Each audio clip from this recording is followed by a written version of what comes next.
Hi hello నమస్తే welcome to our channel and today's video. ఎవరిని నిజంగా ధనవంతుడు అంటారు? జీతం ఎక్కువ ఉన్నవారినైనా లేక కోరికలు తక్కువ ఉన్నవారినైనా? మా ప్రొఫెసర్ ఒకరోజు క్లాస్లో అడిగిన ప్రశ్న నాకు ఇంకా జీవితాంతం గుర్తుంది.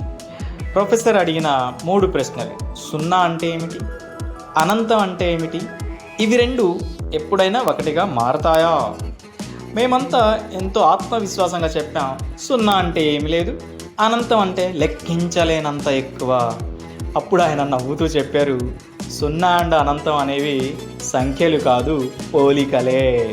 ఆయన ఇచ్చిన ఒక అద్భుతమైన ఉదాహరణ ఏంటంటే, మీ ముందు ఒక గ్లాస్ నీళ్లున్నాయి, ఆ గ్లాస్తో పోలిస్తే ఒక బకెట్ నీరు అనంతం. కానీ అదే బకెట్ను ఒక చెరువు నీళ్ళతో పోలిస్తే బకెట్ నీరు సున్నా లాంటిదే.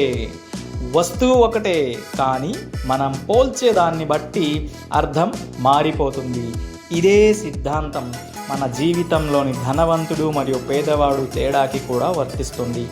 మీ ఆదాయం మీ కోరికల కంటే తక్కువైతే మీరు పేదవారు, మీ ఆదాయం మీ కోరికల కంటే ఎక్కువైతే మీరు ధనవంతులు. కోరికలు తగ్గించుకోవడం అంటే అన్నీ చంపేయమని కాదు, మీ ఆశలను నశింపచేయమని కాదు, మీ సంపాదనకు సరిపోయే మీ జీవితానికి అవసరమైన కోరికలతో జీవించటం. ఎదుటి వారితో పోల్చుకొని వచ్చే కోరికలే మన తృప్తిని, సంతోషాన్ని, ఆనందాన్ని చంపేస్తాయి. నిజమైన సంపద అంటే ఏమిటి? నన్ను నేను ధనవంతుడిగా అనిపించుకునేది అత్యధికంగా సంపాదించానని కాదు, నా కోరికలు నాకు దోషం చేయకుండా నేర్చుకున్నానని. కొనాల్సినవి తగ్గాయి, ఒత్తిడిలు తగ్గాయి, జీవితం లైట్ అయింది.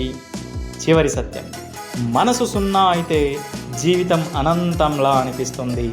ధనవంతుడు కావటం అంటే పెద్దగా సంపాదించడం కాదు, మన కోరికలపై నియంత్రణ కూడా సంపాదించడం. That's all for the day.